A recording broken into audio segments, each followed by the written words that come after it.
اعوذ باللہ من الشیطان الرجیم بسم اللہ الرحمن الرحیم وَإِذْ قَالَ مُوسَى لِفَتَاهُ لَا أَبْرَحُ حَتَّى أَبْلُغَ مَجْمَعَ الْبَحْرَيْنِ أَوْ أَمْضِيَ حُقُبًا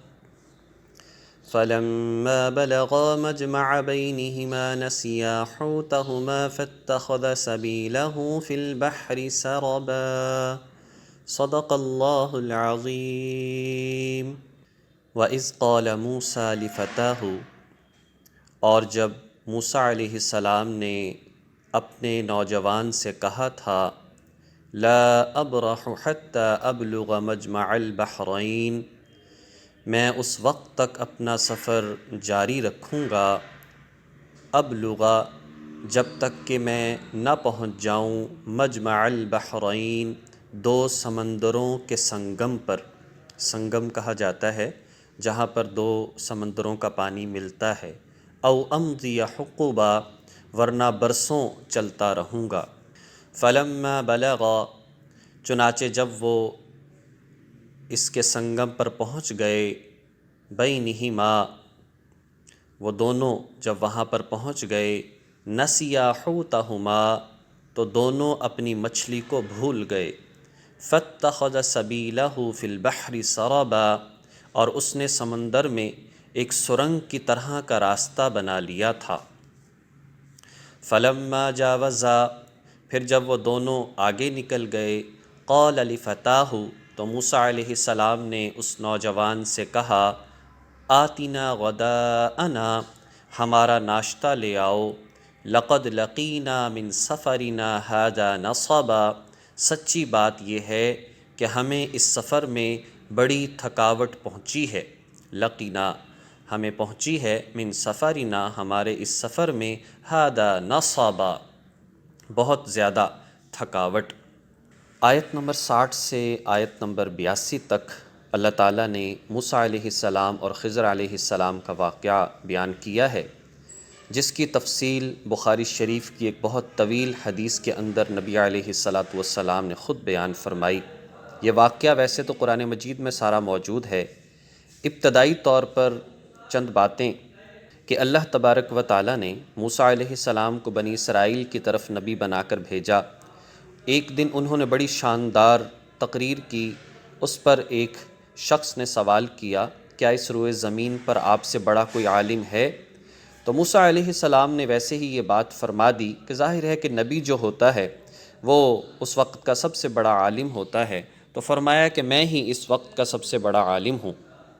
حالانکہ یہ مناسب نہیں تھا، ایک نبی کو یہ بات زیب نہیں دیتی کہ وہ اس طرح سے یہ بات کہے۔ انہیں یہی کہنا چاہیے تھا کہ واللہ اعلم، اللہ تعالیٰ بہتر جانتا ہے۔ لیکن اس موقع پر پھر اللہ تبارک و تعالیٰ نے ان سے کہا کہ فلاں جگہ پر جاؤ اور وہاں پر میرے ایک بندے سے جا کر ملو، پھر تمہیں پتہ چلے گا کہ علم، اس کے علاوہ بھی علم موجود ہے، علم کسے کہتے ہیں۔ حضرت خضر علیہ السلام، خضر تو ویسے ہی ان کو کہا جاتا ہے کہ جہاں پر یہ بیٹھتے تھے وہاں پر سبزہ اگ جاتا تھا، خضر سبزہ سے ہے، جیسے گنبد خضرا، سبز گنبد۔ ویسے نام ان کا بلیہ ابن ملکان تھا۔ ان کو اللہ تعالیٰ نے تکوینیات کا علم دیا تھا۔ ایک شرعی علم ہوتا ہے جس میں پتہ چلتا ہے جائز، ناجائز، حلال، حرام۔ ایک تکوینی علم ہوتا ہے کہ یہ کام ایسے کیوں ہوا، حکمت اس کی کیا تھی، تو ظاہر ہے کہ اللہ تعالیٰ جانتے ہیں، تو اللہ تعالیٰ نے ان کو تکوینیات کا علم عطا فرمایا تھا۔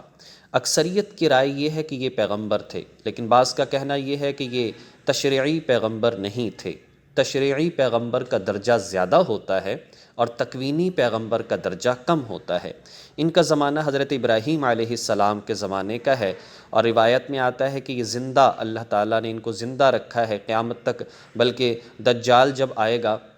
اس وقت تک بھی یہ زندہ رہیں گے، لوگوں کی رہنمائی کرتے رہیں گے، اور جب دجال آئے گا تو انہی کو دجال پہلے جو ہے وہ قتل کرے گا اور پھر زندہ کرے گا اور کہے گا کہ میں خدا ہوں، دیکھو میں نے ایک شخص کو مار دیا اور پھر زندہ کر دیا۔ تو وہ کہے گا کہ تم مجھے خدا مانتے ہو؟ خضر علیہ السلام کہیں گے بالکل نہیں، مجھے تو اور یقین ہو گیا کہ تم خدا نہیں ہو، تم تو یعنی ملعون ہو، دجال ہو۔ اس پر وہ دوبارہ سے انہیں قتل کرنا چاہے گا تو قتل نہیں کر سکے گا، جہاں سے سب کو یہ بات معلوم ہو جائے گی۔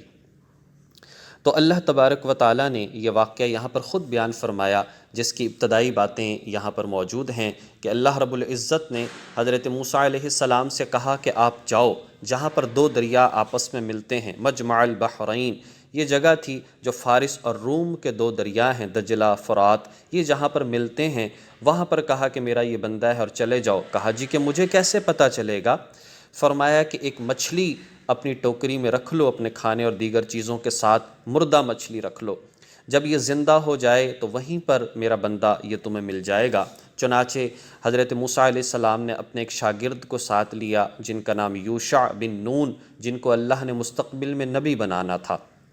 ان کو ساتھ لیا اور چل پڑے۔ پھر کیا ہوا کہ ایک جگہ پر پہنچے اور پھر جو موسیٰ علیہ السلام ہیں ایک چٹان کے پاس پہنچے اور وہاں پر جا کر سوچا کہ تھوڑا سا آرام کر لیا جائے، تو وہاں پر تھوڑی دیر کے لیے آرام کیا، اور اس کے بعد پھر جو ہے اسی دوران یوشع بن نون جاگ رہے تھے، انہوں نے کرشمہ دیکھا کہ وہ مچھلی زندہ ہوئی اور اس نے دریا میں کود پڑی، سمندر کے اندر کود پڑی اور چلی گئی، اور جہاں پر وہ گئی وہاں پر سرنگ سی بن گئی، حالانکہ پانی تو فوراً آپس میں مل جاتا ہے، لیکن یہ ایک سرنگ سی بن گئی اور جس کا جو ہے اندازہ نہ رہا۔ اور اس کے بعد جب موسیٰ علیہ السلام جاگے تو انہیں پتہ ہی نہ چلا، یاد ہی نہ رہا یوشع بن نون کو کہ میں اس بات کا ذکر کروں، لہٰذا وہ آگے چل پڑے۔ جیسے موسیٰ علیہ السلام اٹھے آگے چل پڑے، اس لیے ذکر کیا کہ سفر زیادہ طویل ہو گیا اور اس سفر نے ہمیں تھکا دیا۔ قال ارأیت، تو اس نے کہا، اذ اوینا الی الصخرۃ، جب موسیٰ علیہ السلام نے کہا نا کہ جی ہمارا ناشتہ جو ہے وہ ہمیں آپ دیں، تو جب ٹوکری کو دیکھا تو پھر یاد آیا کہ جی ایسا واقعہ پیش آیا تھا۔ اس پر یوشع بن نون نے کہا، قال ارأیت، بھلا بتائیے، اذ اوینا الی الصخرۃ، کہ جب ہم اس چٹان پر ٹھہرے تھے، فانی نسیت الحوت، تو میں مچھلی کا ذکر کرنا آپ سے بھول گیا، وما انسانیہ الا الشیطان ان اذکرہ، اور شیطان کے سوا کوئی نہیں ہے جس نے مجھ سے اس کا تذکرہ کرنا بھلا دیا، واتخذ سبیلہ فی البحر عجبا، اور اس نے یعنی اس مچھلی نے بڑے عجیب طریقے پر دریا میں اپنا راستہ بنا لیا تھا، سارا واقعہ ذکر کر دیا۔ قال، موسیٰ علیہ السلام نے کہا، ذلک ما کنا نبغی، اس بات کی تو ہمیں تلاش تھی، پریشانی تو ہوئی، تھکاوٹ تو تھی، لیکن خوشی ہوئی کہ منزل مل گئی ہے۔ فارتدا علی آثارہما قصصا، چنانچہ دونوں اپنے قدموں کے نشان دیکھتے ہوئے واپس لوٹے، یعنی جہاں سے آئے تھے وہیں پر واپس چل دیے۔ فوجدا عبدا من عبادنا، تو تب انہیں ہمارے بندوں میں سے ایک بندہ ملا، آتیناہ رحمتا من عندنا، جس کو ہم نے اپنی خصوصی رحمت سے نوازا تھا، وعلمناہ من لدنا علما، اور خاص اپنی طرف سے ایک علم سکھایا تھا۔ اور اس کی تفصیلات پھر کیا واقعہ پیش آیا وہ واقعات آگے آ رہے ہیں۔ بہرحال ان آیات سے اور اس واقعے سے جو اب تک کی ہمیں بات سمجھ میں آتی ہے وہ یہ ہے کہ ادب کا تقاضا یہ ہے کہ اپنے آپ کو بڑا نہ کہے، عالم نہ کہے، بڑا نہ کہے، یہ زیب نہیں دیتا، بلکہ یہ کہے کہ اللہ جانتا ہے اور ہر ایک سے بڑا کوئی نہ کوئی تو ہو سکتا ہے۔ اور دوسرا یہ ہے کہ اگر ادنا سے بھی کوئی اچھی چیز ملے تو اس کو حاصل کرنے میں اور سیکھنے میں عار محسوس نہیں کرنی چاہیے۔ اور تیسرا یہ ہے کہ جو اللہ کر رہا ہے وہ صحیح کر رہا ہے، وہ حکمت کی بنیاد پر ہے، ضروری نہیں کہ اگر کسی بات کی حکمت دلیل ہمارے سامنے نہ ہو تو ہم اس کو جھٹلا دیں یا انکار کر دیں۔ اللہ تبارک و تعالی ان باتوں کو سمجھ کر عمل کرنے کی توفیق نصیب فرمائے۔ وآخر دعوانا ان الحمد للہ رب العالمین۔